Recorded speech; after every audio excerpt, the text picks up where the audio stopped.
speaking of January 6th, as we were a minute ago, yesterday you got confirmation that the person who discovered the DNC pipe bomb from January 6th was a plainclothes U.S. Capitol Police officer who is currently a Capitol Police officer. Why is that significant? Well, it's significant because, the second pipe bomb, we have video of the discovery of it. And I released that video. It's some of the only J6 video that's actually made it out, contrary to a bunch of promises. And I worked hard to get that video out because it showed somebody with a backpack, just plain clothes, going up to Secret Service, going up to Metro Police Department, and saying, hey, there's a bomb over here. Well, they were eating their lunch in the cars. Right. And they took 4 minutes to get out of their car and actually do something about it. They let kids walk by it. So my thought, my charitable interpretation of the video until yesterday was that, okay, that's some random passerby, and he says to the cops, there's something bright and shiny over there in the weeds. You might want to check it out. And maybe that could explain their lackadaisical approach to the bomb. But I got confirmation yesterday, not only was that an undercover police officer, he told them there was a bomb over there. Yeah. He didn't say, there's something over there. It could be a lawn sprinkler. You might want to go see if it's leaking. He said, there's a bomb over there. And this is 15 minutes after they had responded to the other bomb that was near the RNC, but actually closer to the Capitol Hill Club. So then your thought process is that they knew it was a serious problem, yet they just sat there like it was no big deal. So I guess the allegation would be, we still don't know if it was even an operable bomb, right? That's what I wonder. Is that confirmed? Because I know you asked a while back. Yeah. So I asked somebody yesterday who worked for the ATF on January 6th, did they inspect well, he maintained that it was viable. And then I said, but did the ATF inspect it? He said, no, it went to Quantico. So the FBI had possession of all that evidence. So for the ATF to maintain that it was operable, by the way, everybody keeps telling me this thing was viable, but it had a 60-minute kitchen timer. Yeah, the way it was treated, certainly made it appear that it wasn't viable. Correct. How long was it sitting there? 17 hours it sat there with the 60-minute kitchen timer. Right. How many minutes are there in 17 hours, Thomas? Okay. Do the math. But you went to MIT, so you probably understand that. We don't. We didn't go to MIT. Congressman Massie, by the way, you're a great follow on Twitter. If you want to know what's really happening in Washington, D.C., I encourage people to follow you there.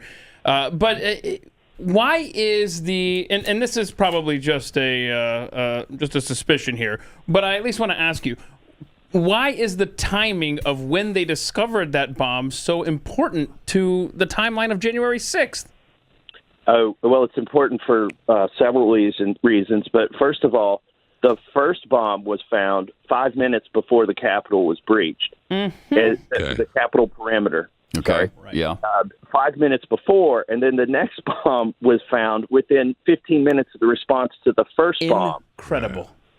After sitting there for 17 hours. Yep. Now, here's something. This comes from the J6 committee, which wasn't good for much of anything, but they claim, we dug out of their report, that the discovery of the DNC pipe bomb actually stopped reinforcements of bicycle racks. They had hundreds of bicycle racks loaded up and ready to establish another perimeter around the Capitol once the first one was breached. And when they called for those bicycle racks, they couldn't get there because of the perimeter established by the second DNC, or the second bomb, the one at the DNC, which says whether there was intent or motive or not, the consequence of these pipe bombs was to make it easier to get into the Capitol. Lack of manpower. Right.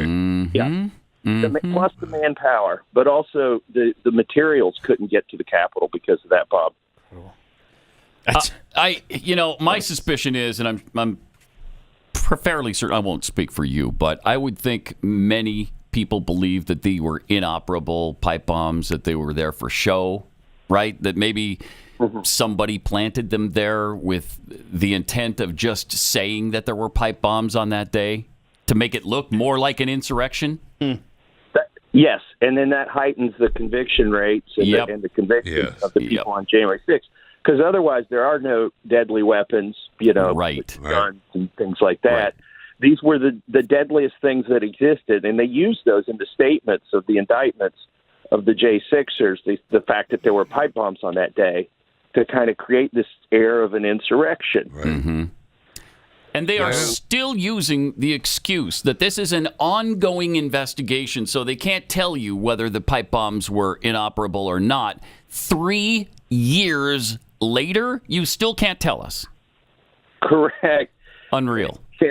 And I, the assistant director in charge of the D.C. field office, he was over the entire investigation for 2 years. He can't answer these basic, simple questions. He wasn't even able to tell me who found the bomb, et cetera, et cetera.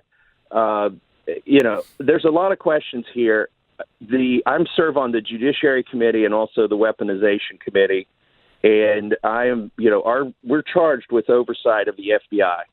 And this is one of the most serious, if these were operable bombs, which the FBI maintains, this is one of the most serious threats to a vice president ever, because she was sitting 30 feet away from this DNC pipe bomb. She was at the DNC. Yeah. And if they've taken 3 years now to do this investigation, don't even have a suspect, it's just a comedy. We have to believe a comedy of errors and a bunch of astronomically improbable coincidences to believe their story. Then I think there needs to be another investigation here, maybe not led by the FBI. And that's basically what I'm trying to do, is to chase down every lead that I possibly can.